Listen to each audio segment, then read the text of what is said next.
Welcome. It's time. It's time to drop in, open up, and receive. It's time to remember.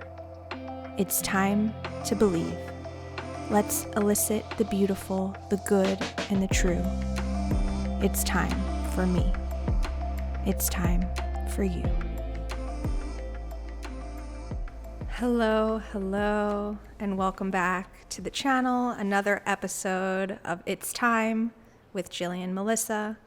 I'm your girl, Jillian Melissa. I didn't say that last time. Not because I wasn't feeling like your girl, but it just didn't happen. So back at it. For returning listeners, so happy you're here. I feel your warm embrace. I feel your enthusiasm. Let's go. For those of you who are new, welcome. I hope you find this next segment of your time to be really enlivening. I want to start by honoring a couple of realities referencing my previous episode. So for those of you who listened to the energy forecast that I put out, there was a part of that where I sort of stream of consciousness offered a sensual bouquet of possibilities for 2025. It feels like this, it feels like this. It's like a candle that smells up the whole space and smells so incredible. And I was just speaking from that flow state. And then a week later, I conjured into my reality that very candle. And as a candle enthusiast, I wanted to share that with you. Just as my neighbors a few houses down are spreading the gospel of the good news of Jesus. And I've learned a lot there and learned a lot about the Bible. More on that at another time. Definitely we'll be doing episodes about New Age Christianity pipelines and the overlap and all sorts of things that I've learned. And I grew up Jewish, so there will definitely be some theological musings upcoming, but for now, just as they are spreading the good news of Jesus, I am spreading the good news of fabulous, healthy candles. So Major Darling is the brand. The scent that I'm loving is cypress patchouli. Also have to give a shout out to Tomlinson's, the pet supply store in Austin, because they carry Major Darling, which is where Bubbles got his collar. That's the brand of his collar. They have pet supply stuff, and these candles are pet safe, no synthetic fragrances. They're odor neutralizing, and I swear this is not yet a paid branding partnership, although I certainly welcome the manifestation of aligned brand partnerships. This is just from the bottom of my heart, spreading the good news of good candles. So anyway, this candle not only neutralizes any foul odors in your home, which Bubbles has gifted me with a couple of reminders of his capabilities. This creates just the most delicious aroma. The cypress patchouli, not chipuli. I can speak English and smell a candle at the same time. I was trying to sniff it and describe it. It's just like being in a magical forest with fireflies and nymphs and Christmas and joy. And anyway, I just wanted to offer that candle for those of you who haven't been able to find a candle that really just engulfs the space in such an aroma and lasts. That's it. So that's the first point. And the second point is I mentioned in that episode that I had already recorded the next episode about love and about the initiation of the heart. And that is true. I had recorded an episode, but I wasn't putting it out.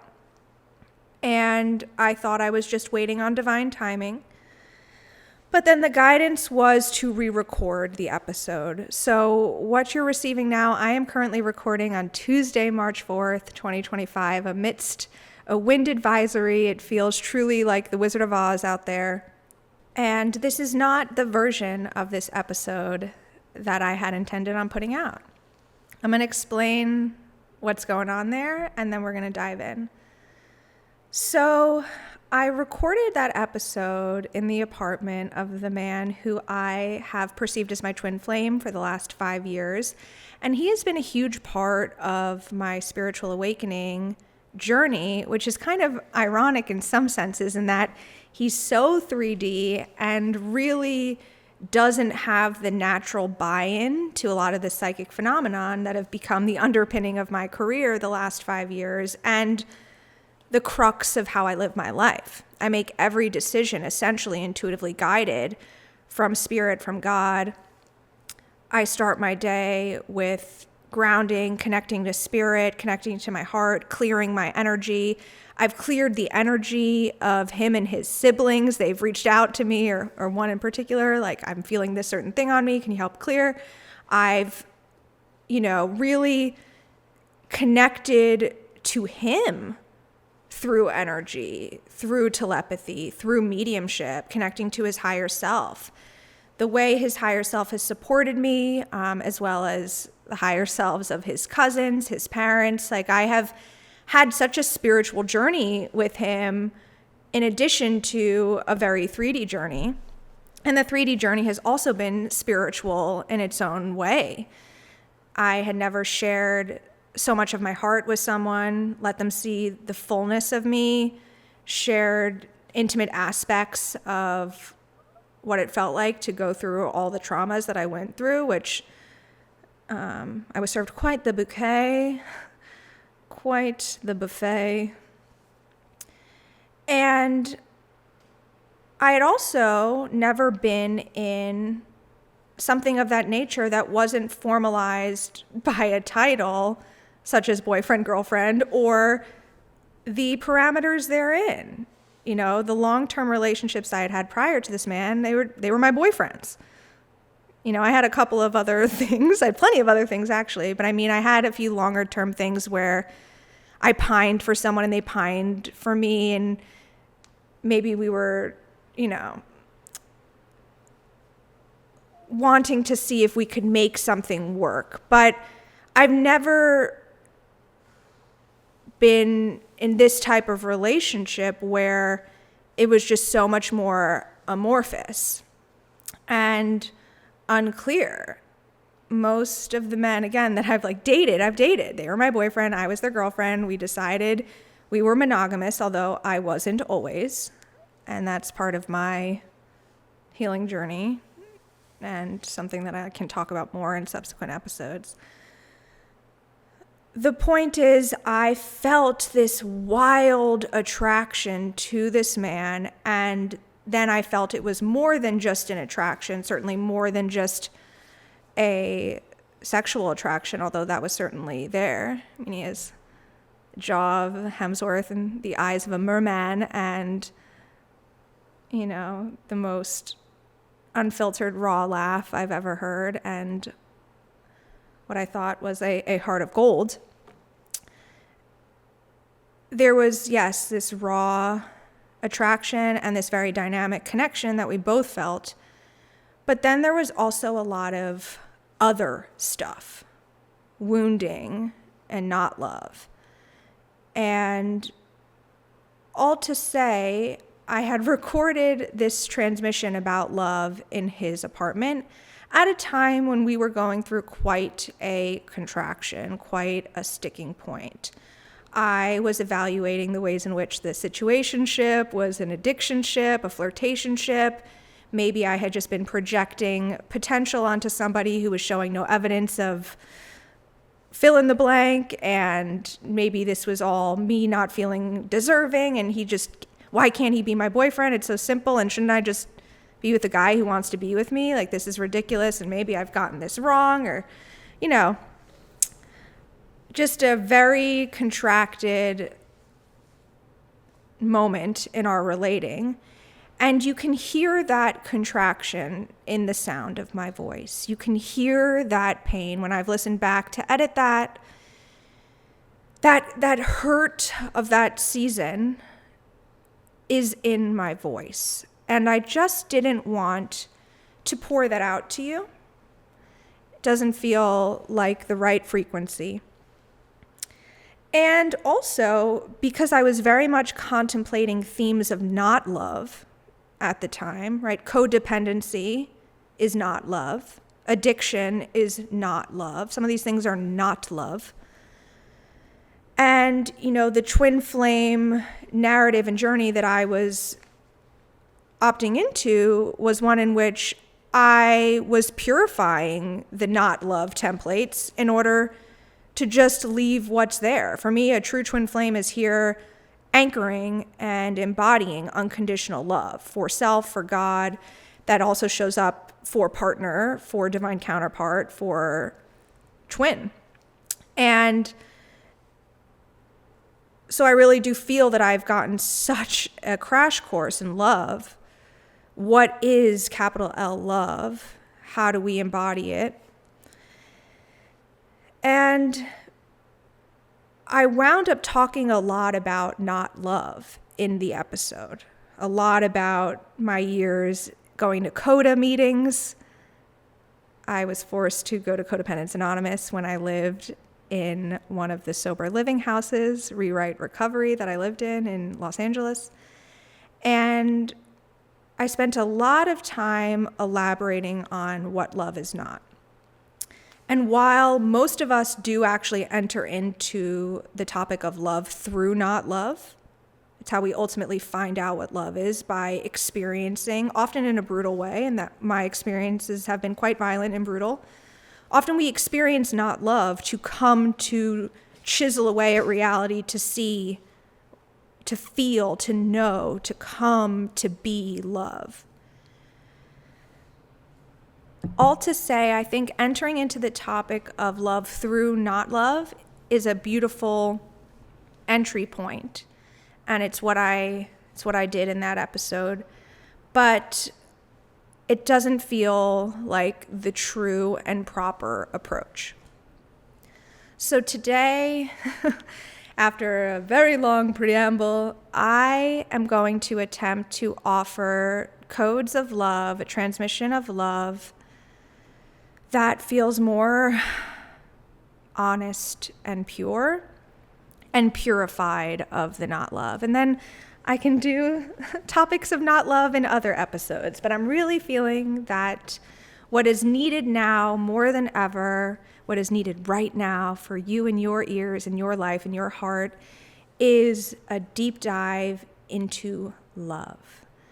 Hopefully, this episode activates love within your own heart, love within your own life, inspired ideas, illuminated frameworks, and I'm excited to get into it.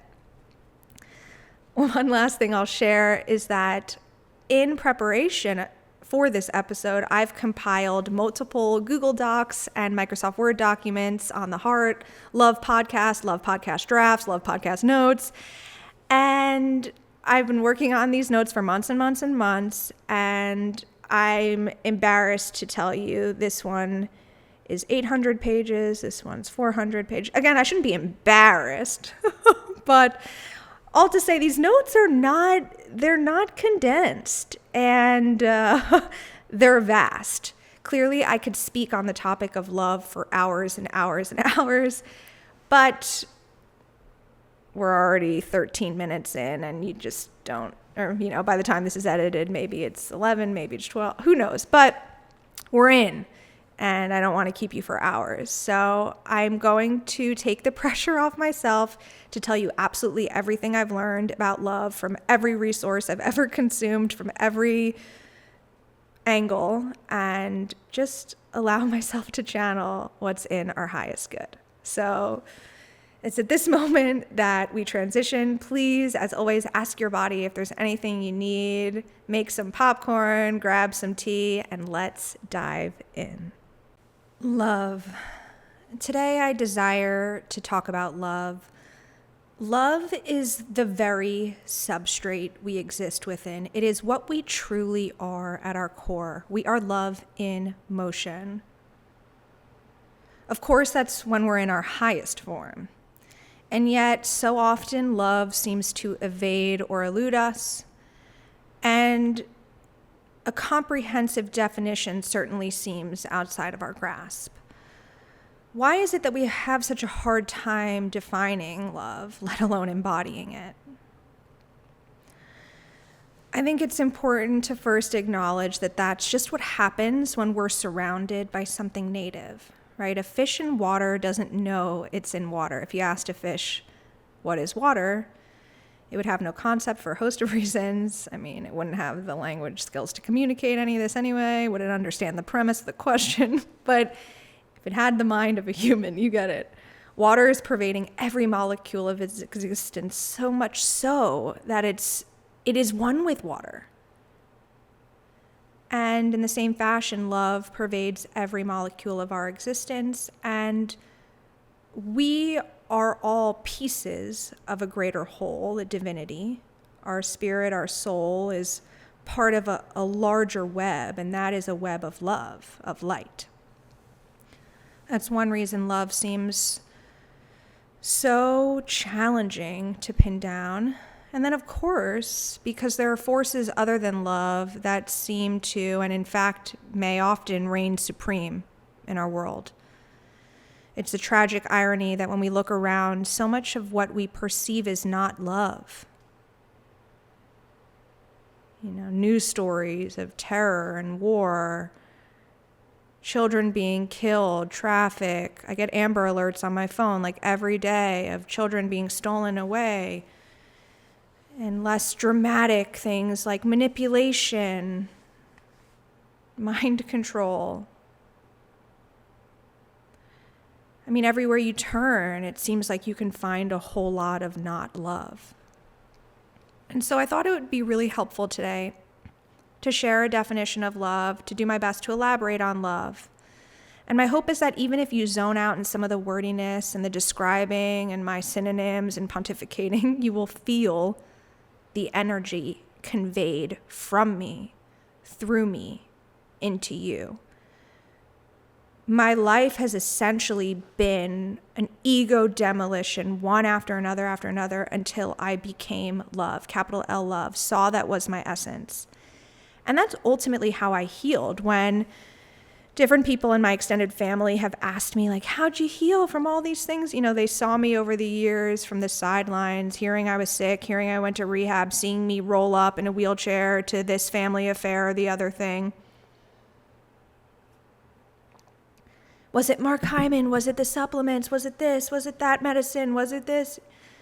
And while there are certainly a lot of modalities I can thank for my physical, psychological, psychiatric healing journey, the truth is love is what healed. The stream of love.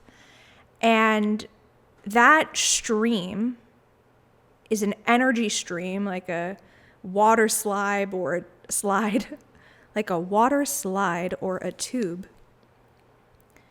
It is a stream that you and I can tap into through an effortful free will choice. And I wanted to share what I know about that stream because I believe it's the primary, ultimate, and actually only healing force that exists. So what is love?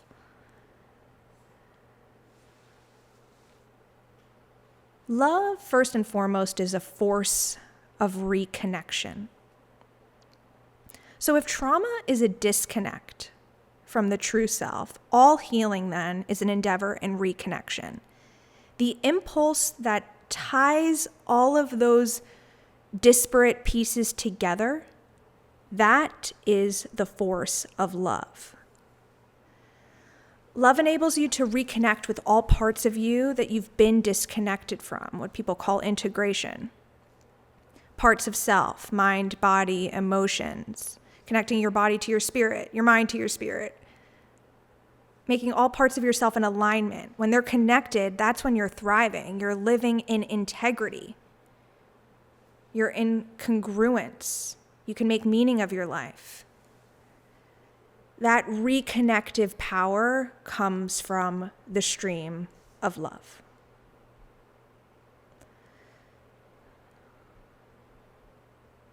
Love is also a detoxifier. The stream of love detoxes you.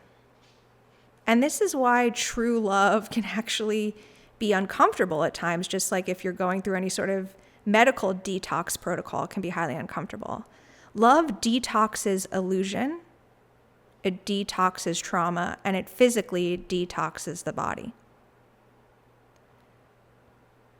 You will see people who truly find their divine counterparts, like lose excess weight that they've been carrying, or maybe they've had some cortisol caused facial bloating that goes down, or they actually become physically detoxed, which is really mesmerizing. But your love, the love that pours from God, from Spirit, from the universe, through you, into you, fills you up, and then you can pour out into others, helps you purge and heal trauma. Purge and heal. The fragments that are actually meant to be purged, the things that are actually meant to just be released, get thrust out by this stream of love. And simultaneously, the aspects that are meant to stick around, that are meant to get integrated and sewn together, are done through the fabric of love. On a more 3D level, when I was really trying to recover from that mental loop that I was in, that I belonged in a psych ward. After 2 psych ward stays, I had this idea that I belonged in a mental institution, that I couldn't figure out my own life. I'd never be able to have a home or a job or an apartment or anything, or take care of myself, that I'd have to be a ward of the state. I was looping that. I couldn't get rid of it. I did all these different psychological programs. They put me on all these different medicines. Obviously, that's a psychotic thought, Jillian, so let's give you an antipsychotic. It's crazy, crazy, crazy times. That's psychotic, but it was like metapsychotic, you know. The healing power of love is what saved me at that time. I was working with a mentor, Justin Ritchie, who was applying love once a week for 90 minutes fiercely. At the time, when I was in Los Angeles, I spent a great deal of time with my Uncle David, my mom's brother. He would come pick me up from the sober living, or we'd go to a coffee shop and I would be panicking. He would try to invite me out of the loop and be like, why don't we look up a ceramics class or something for you to do? And he just kept applying love, patience, kindness. We would sometimes play this guess who game where one of us would think of a celebrity and the other person would have to ask yes or no questions, and we just called it the game, you know, trying to guess who the celebrity was. And with him, I was able to just like play the game. And even though it wasn't lofty intellectual conversation, it was out of the loop. It wasn't me looping. And that was him showing up in love. He was just offering that pure, unconditional love. It was laced with, Jillian, I believe in you. I know you can heal from this. Let me know how you want me to help. Right now, I'm going to help by being myself. He also at times set certain boundaries. Like when I kept looping, you know, and he would get frustrated. If there's nothing else you're going to say, I'd request that you be quiet, or it's really draining to keep hearing this. So he set certain boundaries that I was sometimes able to maintain and other times not. But just the act of hearing somebody healthfully recite a boundary, a framework, was healing for me. I was so obstinate. I was so stubborn at that time, looping. I belong in a mental institution. All I can do is do this in the game. And he just kept applying love that was patient and gentle and kind and encouraging. I believe in you. I've seen you do hard things before. This is no different. You'll get out of this.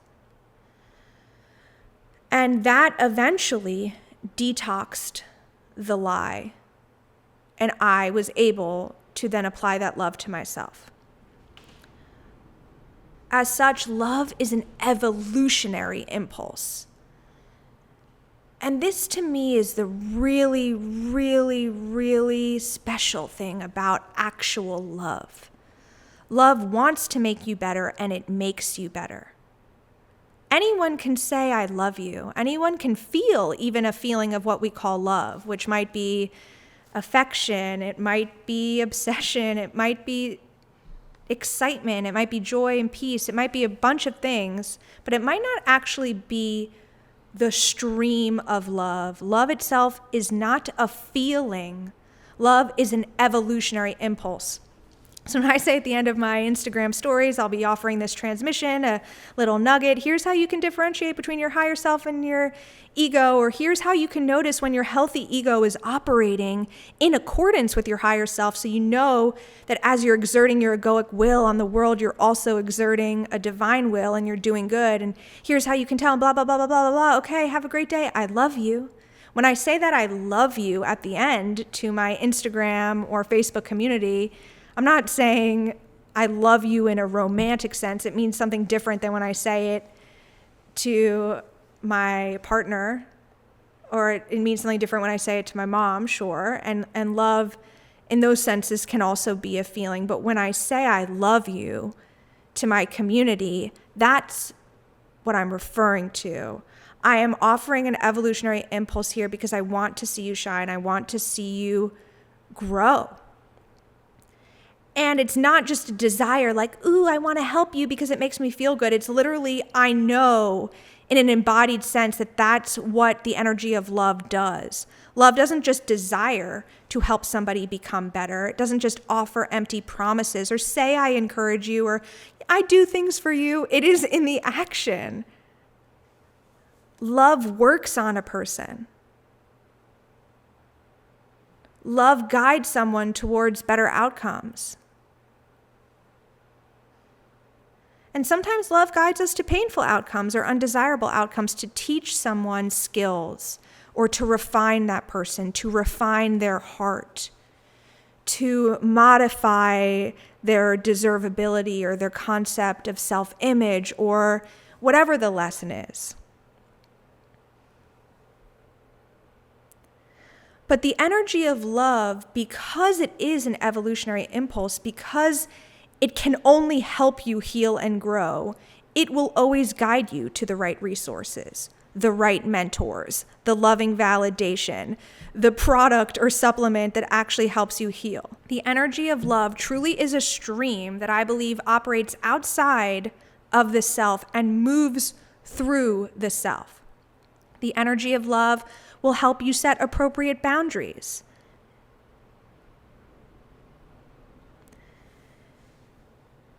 And truly, truly, truly, every physical ailment has an energetic root. It is a manifestation of an energy. And one aspect of my shadow is an inner sick girl.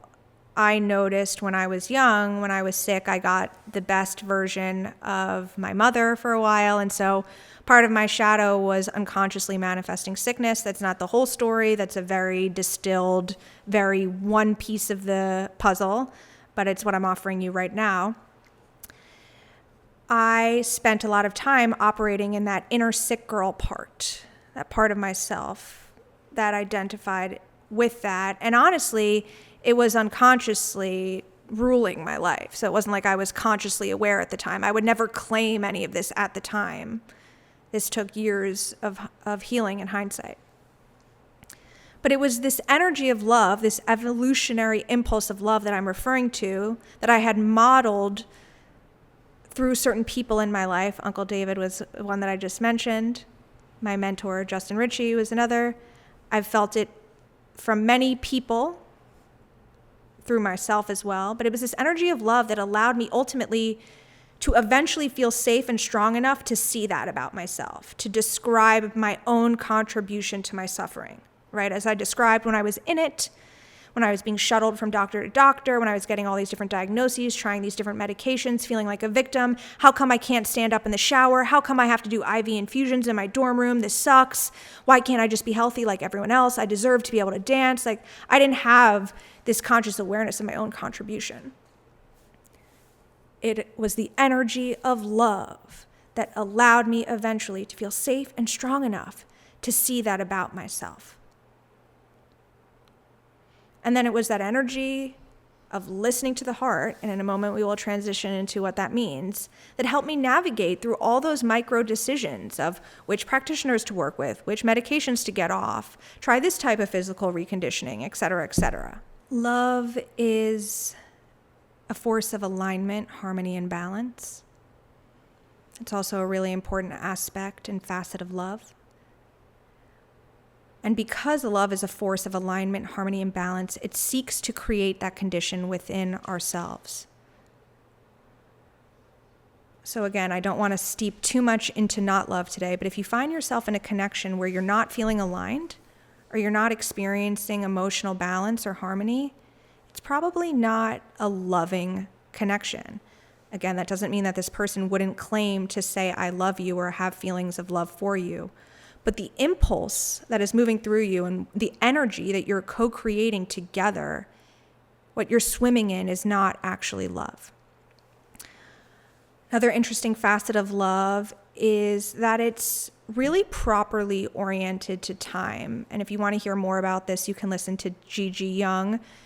She has a few YouTube transmissions about Lucifer, Ahriman, and Christ. And a lot of what she describes is the Christ impulse. I'm using the language of love. She speaks about how Christ is all about being in time correctly. But essentially what I'm getting at here is that love does not linger in the past, and it doesn't future trip. Love is actually quite present. And what makes that so spectacular is that when you're tapping into your heart, which is the cheat code to access love, if you're not as natural at accessing esoteric energy streams, of which love is one. When you ask your heart anything, like, should I take this supplement? Should I go to this Pilates workout? It is attuned to time correctly. So it will actually give you the guidance for right now. And maybe right now, this Pilates class would actually not be aligned because your ankle is still too sore. But if you ask tomorrow, you'll get a yes, right? So we can trust that love positions us properly in time. And that means sometimes love has us do brave things that we feel we're not ready for. But again, there's a world of difference between feeling ready and being ready. Often we don't feel ready, but we're very much ready. We're ready to move forward even in the face of anxious feelings.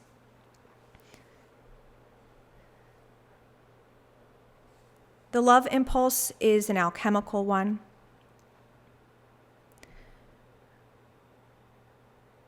It helps us release the darker essences within us. That's really what I meant by love is detoxifying. There's an organic, natural evolution and growth that happens when we allow love in. All other impulses lead to some sort of entropy or devolution, and love is the force that helps us evolve. And M. Scott Peck talks about this beautifully in The Road Less Traveled. And he defines love really as exerting your will outside of yourself for the spiritual evolution of another person. Action leading to someone's ascension and evolutionary path. So just to summarize, in case there's anything we've missed, love is a reconciler of fragments, helps you honor all parts of yourself. It gives you the strength to see the unconscious, which helps you heal. It's a force of connection. It's actually the highest force that interconnects us all. It helps us actively create our lives and truly participate with the world to establish authentic, genuine connection. It helps us look objectively at ourselves. We don't hide from ourselves when we're in love. When we actually love ourselves, we see ourselves clearly. And you've got to be alert because of what society wants to thrust on your attention span today. You're going to find yourself in a sleepy consciousness scrolling through your own life. And in order to be sovereign, authentic creators, co-creators, we need to tap into love. We just need to. Love also, which is implied here for those of you who are more esoterically aware, love, the impulse of love, dissolves negative contracts. So if you have any soul contracts, karmic contracts that are not of the highest good of God, of love, of light, if they've been more wounded parts of your journey, maybe to help you learn certain lessons, when you actually embody the frequency of unconditional love and you train that vibration so it is a frequency, right? When I say frequency, I mean a trained vibration that you have practice. And I used to say this all the time to my twin, because he used to call me Joy in certain seasons, like, Joy, come over here. He also called me Queen and Trope and pretty much everything under the sun except Jillian or girlfriend, although he did call me his girlfriend for a short stint. Bless his heart. But anyway, now he calls me maybe. No. Oh gosh. So I used to tell him all the time, was he would marvel at the joy and whimsy that I've cultivated, and the coziness and the blankets and the candles, and that is a very intentional, effortful choice. Just like you build muscle going to the gym, we build our ability to hold a frequency by practicing that vibration over and over and over and over and over and over and over.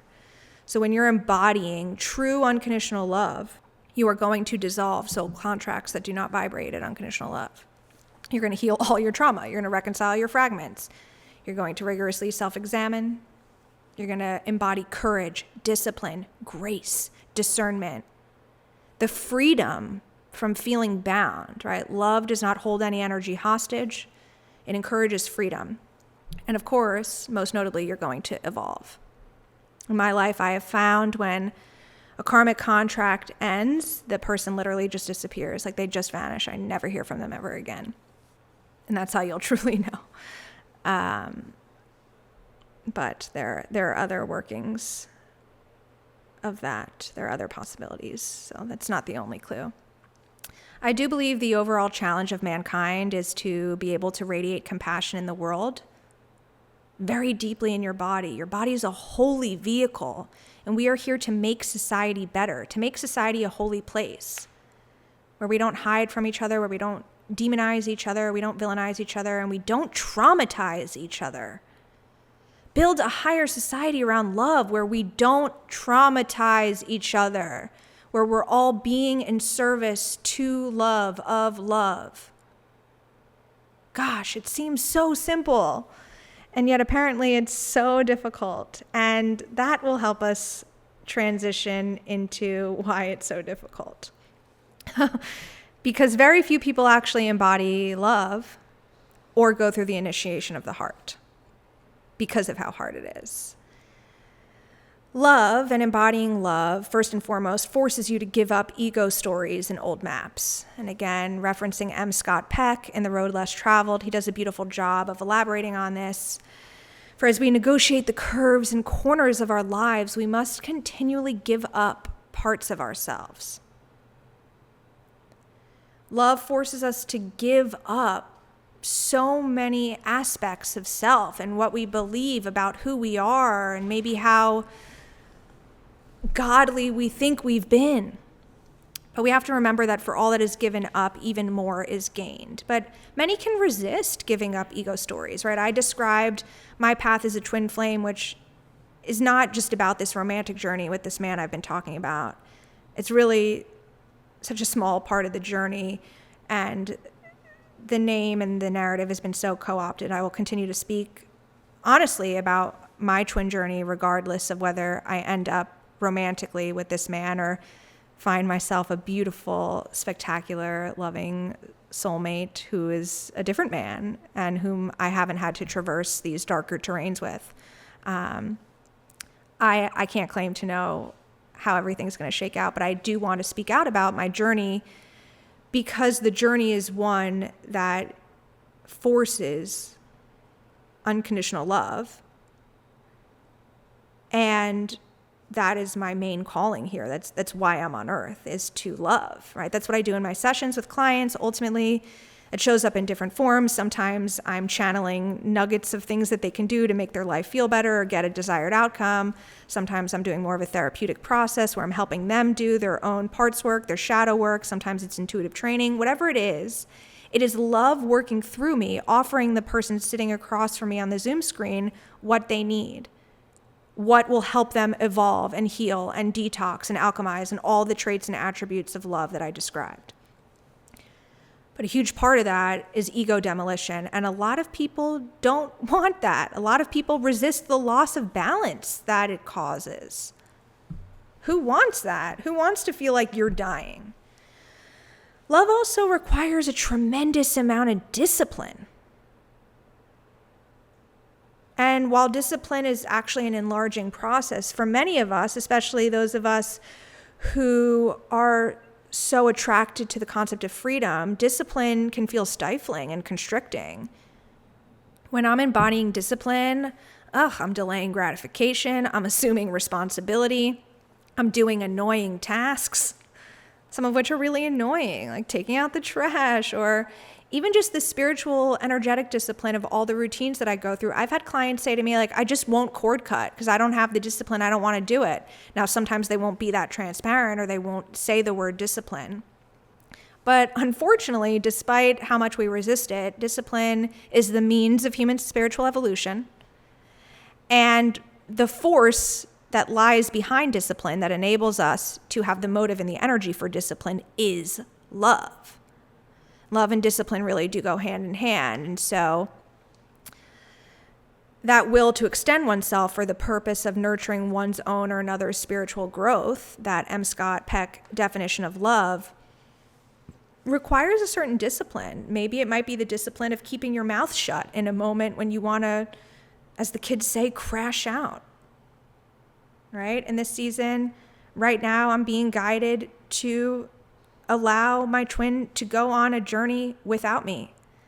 And it takes discipline to not drive over to his apartment and use his key and lay in bed with him or make love to him or bake him some delicious treats or whatever we want to do. It takes discipline to actually go, no, Jillian, you're not going to do this right now.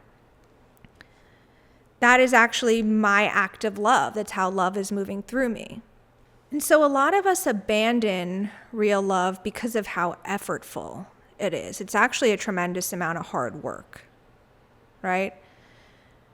Falling in love is effortless. But actually enacting love over and over again and allowing that frequency of love to move through us, that we're actually making loving choices, embodying real love, embodying that permanently self-enlarging experience over and over again, being willing to have your ego die over and over again is really, really hard. It's really, really hard. And so now I want to transition into a little bit about the heart.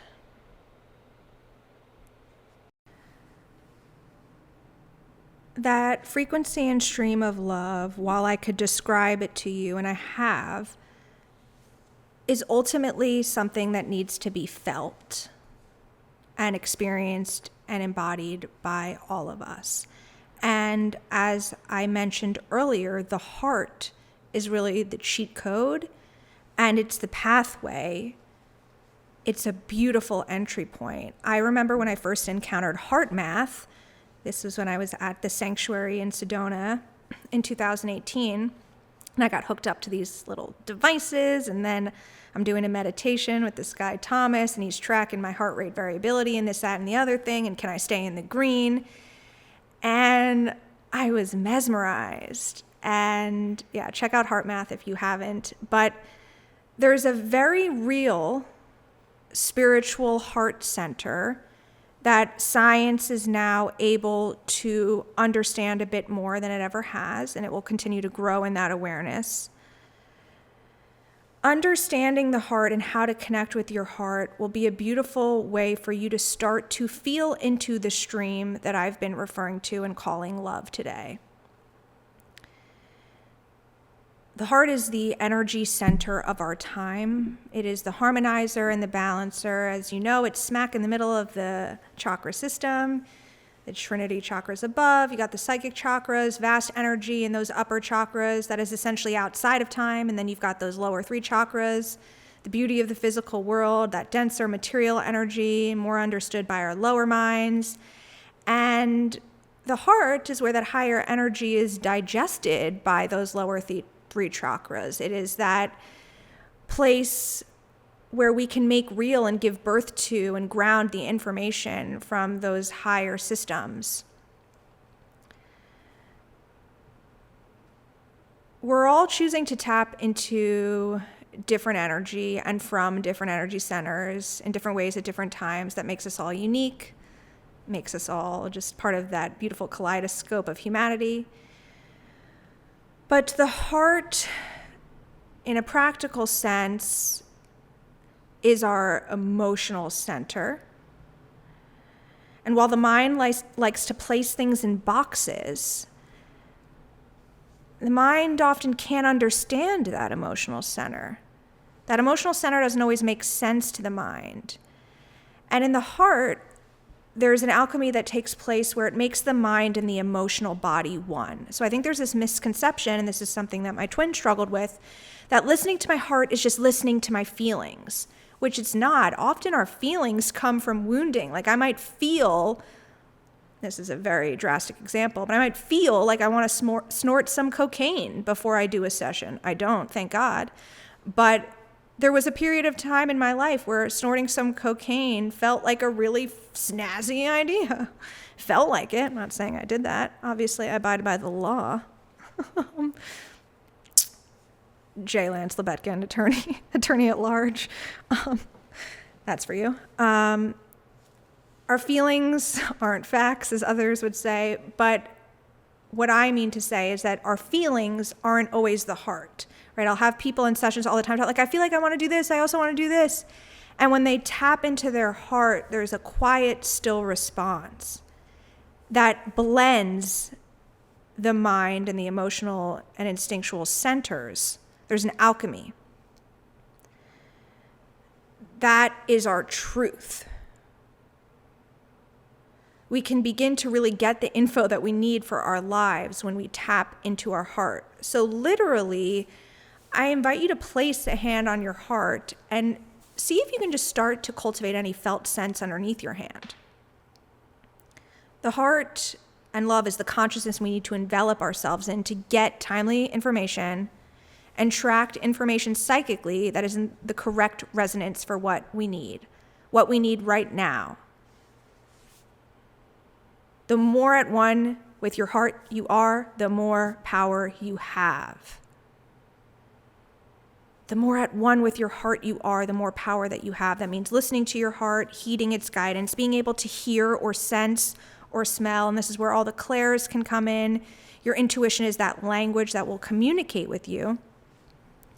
The more at one with your heart you are, the more power you have. However, in order to be at one with your heart, there's a massive cleansing process that needs to occur.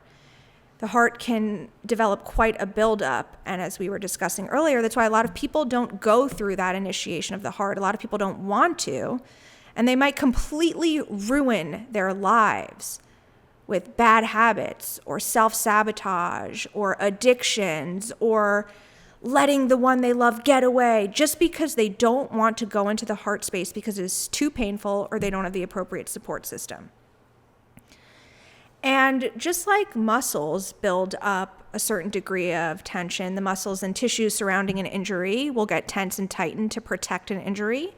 The same can happen with our energy around a wound. Energy can compile around an energetic wound in an attempt to keep it protected until it heals, right? Just as you might hold some tension or resistance in the body around an injury just because you're trying to protect that injury. And that happens with our hearts, and all of our hearts get wounded, unfortunately. And then we cultivate this energetic debris that we have to sift through in order to fully tune in to the heart. And going into the heart, really diving into that terrain, is a process of all the things that I've mentioned: love, healing, detoxification, mentally and emotionally.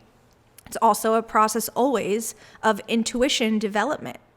How to hear your heart, how to get quiet and still and understand what your heart is communicating.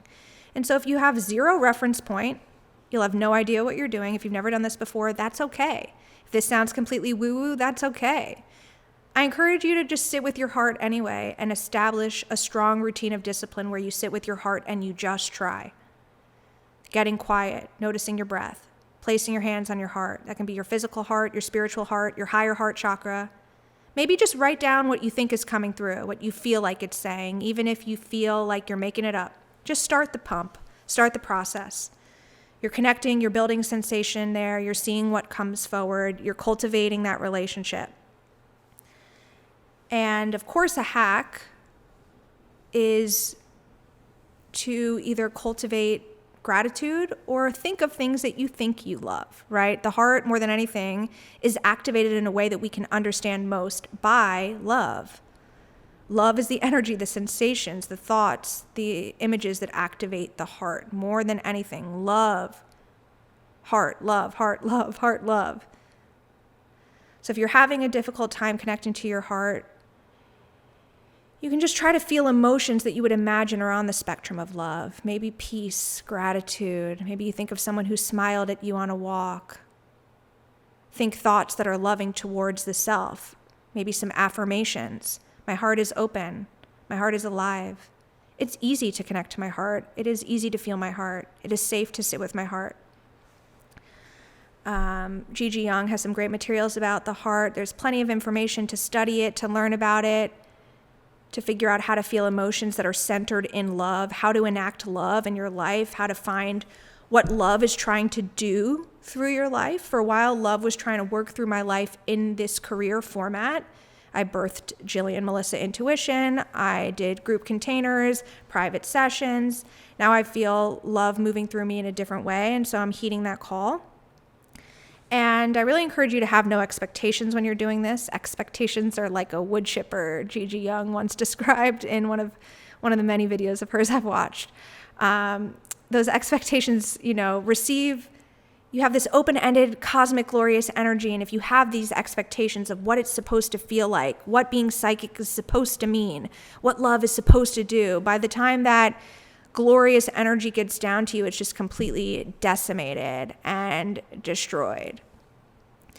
But literally attempting to commune with your heart center will help inch your life towards greater and greater love. Even if you don't fully understand it, even if you don't walk away with a definition of love is da-da-da-da-da-da, and I am acting more loving, and I am loving people better, your life will become that, even if you're not consciously aware of it.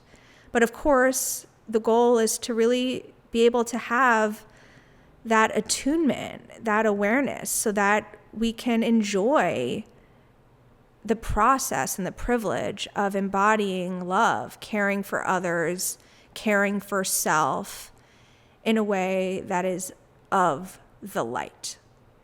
Love is light. It illuminates, it clarifies, purifies, it warms. And love is really the antithesis of entropy. It is what's going to fight off evil, essentially.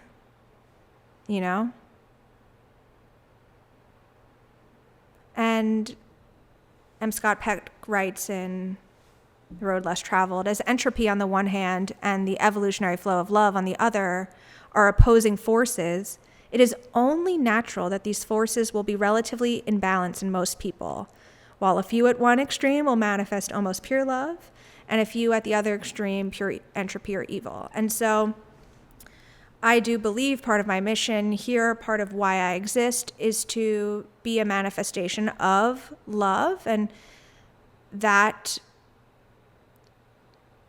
is constantly challenging me to take more authentic, radical self-ownership of my life, and to continue to find the balance of taking inspired action and surrendering to God. And while I had been in a season of deep, deep, deep surrender and allowance, I'm now in a season of more creation, and I can feel the love working on me and growing me. And so I want to take a moment and thank all of you who have taught me about love, either by being a friend, being a lover, a sexual romantic lover, being a family member, however you've been in my reality, a client. You've all awakened different templates of love within me, and It's been such a privilege to get to know love better. I'm going to take a moment and pause and see if there's anything else that wants to come through about love. One last attribute of love that wants to be honored before I wrap up for today is that love is self-replenishing. So whereas codependent or toxic or addictive relationships might leave you feeling depleted or wounded or drained, genuine love, which of course requires discernment, is going to be self-replenishing. The more I nurture the spiritual growth of others, the more my own spiritual growth is nurtured. As I grow through love, my joy grows, my ability to be present grows, my ability to be consistent grows, my ability to apply love in therapeutic containers grows, my strength grows. Genuine love will continue to replenish itself. So that can also be a great barometer for you to use if you're looking at your connections and trying to discern which connections are actually composed of love and which ones might just be codependent attachments. And while I didn't get into attachment theory at all today, in the previous recording of this, I talked a lot about attachment. Maybe I'll do an episode about it. But you can really use your own energy as a great gauge of, are we actually operating in love here? Because if there is true love, you will feel yourself energized and filled up and in progressively greater congruence with reality. Your self-concept will grow more loving. Your work in the world will grow more loving. Your relationships will all grow more loving. And I know it's defining love by loving and love by loving. And I hope that you also felt the evolutionary impulse of love that I hoped was just moving through me. So yeah, I know that some of these labels and definitions can feel very self-referential, but I know that you can feel what I'm emitting, that love enables us to hold more truth. And so may this offering today help you embody more love. I'm hoping that at least one thing I said illuminated a curiosity, piqued an interest. Maybe you want to go study the heart-gut connection. Maybe you want to read some esoteric literature about love. Maybe you want to explore some of the love opposites. But may this offering be one that positions you closer and closer to love, because we all deserve love. You are love. I am love. When I say light and love, this is what I'm talking about, baby. I'm talking about grace. I hope you have a beautiful rest of your day. May the love that you are be what you do. May you continue to anchor in deeper layers of love for self. And may you remember that love is truly a miraculous force that defies the natural law of entropy. It is the true evolutionary progressive impulse that heals. It's the reason we're all here. And to my twin,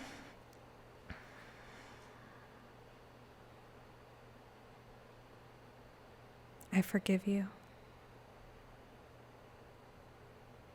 There's nothing that cannot be done with love and through love. I look forward to hearing some reflections. A bunch of you have reached out after listening to previous episodes, sharing some of the awakenings and illuminations you've had. So feel free to do the same. I love hearing from my community.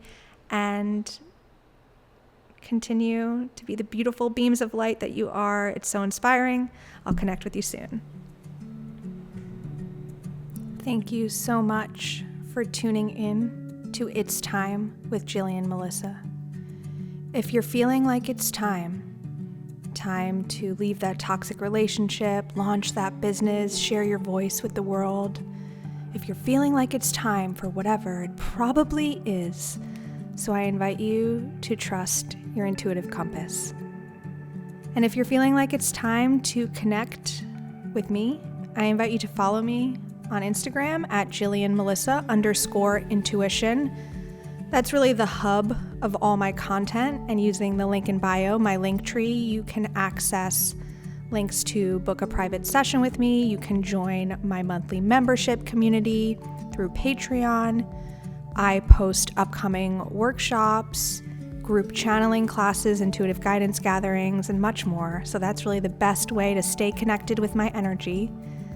My hope is that you bestow love on all those who cross your path. And until we meet again, I love you.